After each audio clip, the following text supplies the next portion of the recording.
ነው? ምንድን ነው?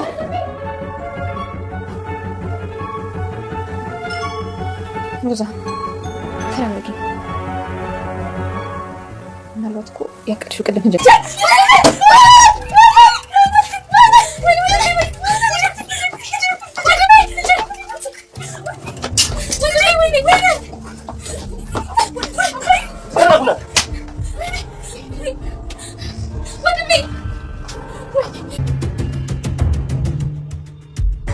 ፎቃቃሪት ቤሳት ብቻዋን ናት። ሴት ማለት ነገ በእናቴ ቤት የምትነግሳው መቤት ልትሆን ትችላለች። ዛሬ አሁን ይሄንን እድል ተጠቅሜ ሲጥ አደርጋትስ? ባዶ እጄን ከምትሄድ ብዬ የሆነ ነገር አዘጋጅቼ እላለሁ። ሉሊት እስረኛ እኮ ልጠይቅ አይደለም ሄደው ወንጀሉ ለማመልከት እንጂ እኮ ወንጀለኛው ማን እንደሆነ ማወቅ ፈልገህ አይደል? አዎ። እኔ ደግሞ የፖሊሶቹን ግማሽ መንገድ ሄጄ እላለሁ። እኔ አልገባኝም ሉሊት። እስኪ ቆይ ምንድነው በደንብ ግልጽ አድርጊው እስኪ። ተጠርጣሪው ማን ነው፣ አድራሻው፣ ስሙ፣ መልኩን ማወቅ የመጀመሪያው ምዕራፍ ሲሆን ሁለተኛ ምዕራፍ ደግሞ ያንን ሰው ማግኘት ነው። አዎ ልክ ነሽ እኮ ፖሊሶቹ ስራቸውን ከሁለተኛ ምዕራፍ ይጀምራሉ ማለት ነው። የመጀመሪያው ምዕራፍስ? እኔ ጨርሻለሁ። ሉሊት ይሄ እኮ እኛ ድሮ እንደምንጫወተው ሌባና ፖሊስ ጨዋታ አይደል? ምንድነው? ሄሎ ልደውልልሽ ስል ደውልልኝ። እውነት ሞራል ክፍያ ይቀረኛል። ኧረ እባክህ ቀብዴን ራሱ ትመልሳለህ። በነገራችን ላይ ገዳይ ብቻ አይደለም እና አቃጣሪም ጭምር ነኝ። እሱ በደንብ የሚወጣ ይመስለኛል። እና ቤታችሁ የተገኙት ባንቺ ትዕዛዝ እንደሆነ ለባለቤትሽና ለተወሰኑ ፖሊሶች እናገራለሁ። ለምን እንደ ድር ለፋፊ እየለፈኳት ዞረፍ ለሮዛ ስትሆን ለጎን ከሆነ ነገሮችን የተሻሉ ማድረግ የምንችል ይመስለኛል። ካንቺ ጋር ምን ነው አላመንሽኝም? ሮዛ በጣም ብዙ ጊዜ አምኜሽ ነበር። አንዳንዴ ተታልዬ፣ አንዳንዴ ደግሞ ጥርጣሬ ለማስወገድ ስል በጣም ብዙ ጊዜ አምኜሽ ነበር። አንቺ ግን አንዴ እንኳን አልታመንሽልኝም። ሮዛ በቀደም ስላጣሹና ስላዘንሽ ስታወሪልኝ ነበር። በምችለው አቅም ከጎንሽ ቆሜ ነበር። ጥፋቴ በደሌ ምን እንደሆነ አላውቅም። አንቺ ግን የጥላቻ ጦርሽን ወደ እኔ መወርወርሽን አላቆምሽ። እውነት በጣም እሺ በቃ ወይ ማዘርጋ ካገኘው ሞክራለሁ። ጊዜልኝም ውሻ ነሽ ውሻ ምን ላቀቅ እንዳይመስል። ሄሎ ማይ እናቴ ምን ሆነች? ላከኝ ዶክተር።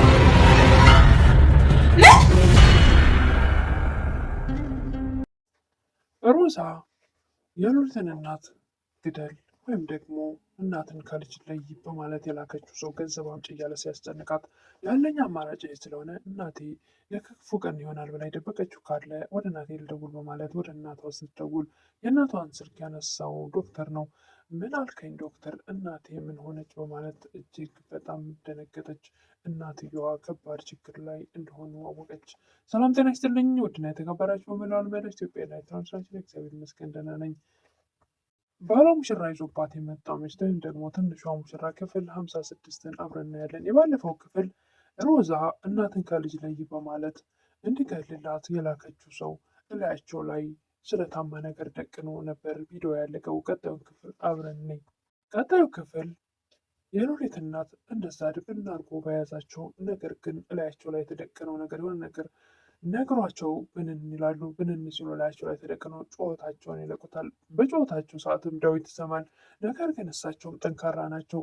ስለታ የያዘውን ሰው ላያቸው ላይ ሊደቅነው ሊሰካው ሲል ታግለው እጁን እንቅ አድርገው ይዘው ሲታገሉት ዳዊት ይደርሳል። በስለት ሳይጎዳቸው እየታገሉት እያለ ዳዊት ደርሶ ያንን ገዳይ ሰውዬ ዳዊት የሚቻለውን ያክል በቦክስ ወቃቅሶ ከዛን እንዲወጣ ያደርጋል።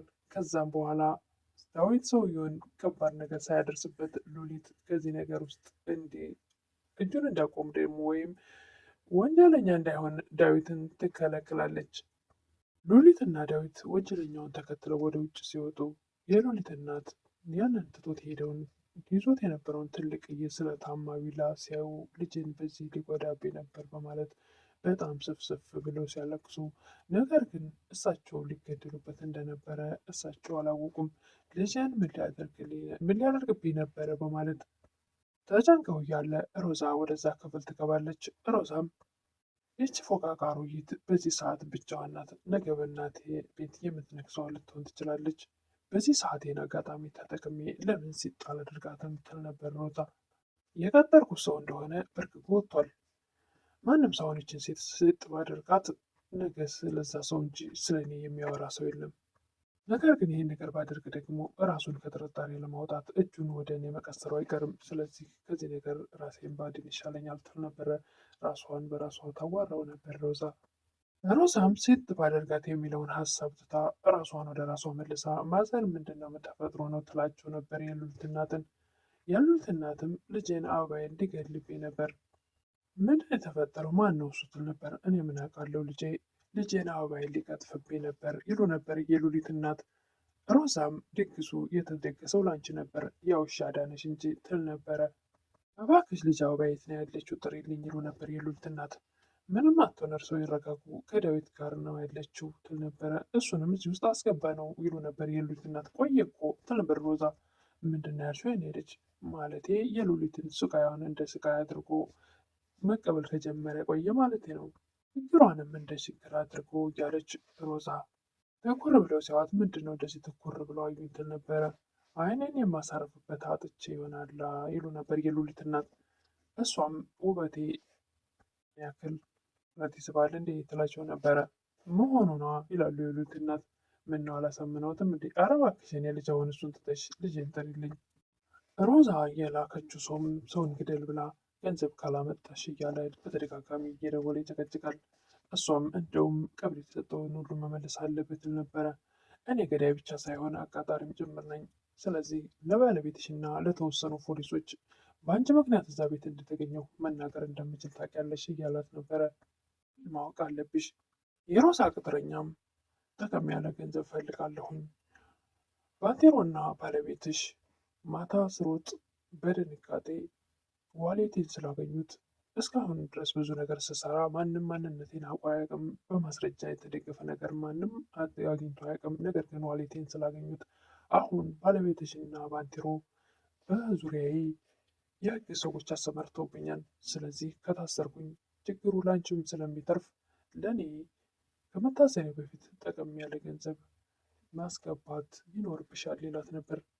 ሰዎችሽ በዙሪያዬ ሰዎች አሁን ምናልባት እያወራሁሽ እያለ አጠገቤ ሰው ሊኖር ይችላል ይላት ነበር። ምንም አይነት ገንዘብ የለኝም ትል ነበረ ሮዛ።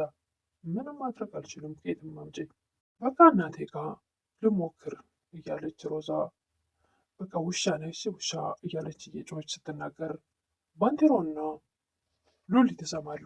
ሉሊት ልቧ አይጨክንም እና ወደ እሷ ልትሄድ ስትሞክር በፍጹም መሄድ የለብሽም ብሎ ያስቆማታል ባንቴሮ። ምናልባት እርዳታ አስፈልጓት ቢሆን ስትል ነበረ ሉሊት። ባንቴሮም ስትፈልግ ብቻዋን ትሞት ታያት አያስፈልግም። እንደዚህ ይባላል እንዴ ባንቴሮ ትል ነበረ ሉሊት። ለምሳሌ የራሳችን ጥላት ራሳችን ልንሆን እንችላለን ይል ነበረ ባንቴሮም። እንዴት ትላለች ሉሊት። ለምሳሌ ከዚህ በፊት ሮዛ ከሞት ጋር ተፋታ ነበር፣ እኔ ግን ደም ለግሼ አዳንኳት። ትጸጸታለህ እንዴ ትል ነበረ ሉሊት። አታይም ዛሬ እኮ እሷ እየተነፈሰች ስለሆነ ነው አናታችን ላይ ካልወጣው የምትለው። አጋጣሚው ረድቶን ሞት ነበረ። እንችም ምናልባት እንደኔ ትጸጸች ይሆናል ይል ነበረ ባንቴሮን። ለምን በምትለው ሰዓት ሰውየው ዳዊት እንዲጨርሰው ስላላደረግሽው፣ ዳዊት ቢጨርሰው ኑሮ ሉሊትም ሰው እኮ ነው እንዴት ሰው ሲገደል ዝም ብያ ያለው ትል ነበረ ሉሊት።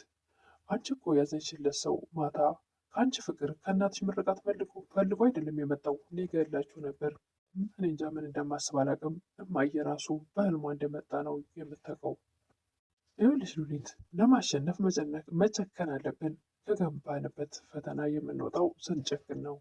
ላይ ችግሩን ያደረሱት ሰዎች በነፃነት ደረታቸውን ነፍተው ሊሄዱ ነው። እኛ ግን ዛሬም ወደኋላ እየሸሽን ነው። የሚገባንን ህይወት ለማግኘት ማመፅና መጨከን አለብን። ወደኋላ ማለት የለብንም።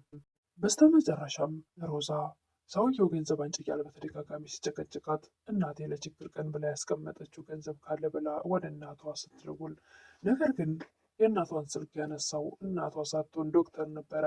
ዶክተር ምን አልከኝ? እናቴ ምን ሆነች? በማለት እጅግ በጣም ደንግጣለች፣ ግራም ተጋብታለች። እናትሽ በህይወት የለችም የተባለችም ይመስላል። እንግዲህ እሱን በቀጣይ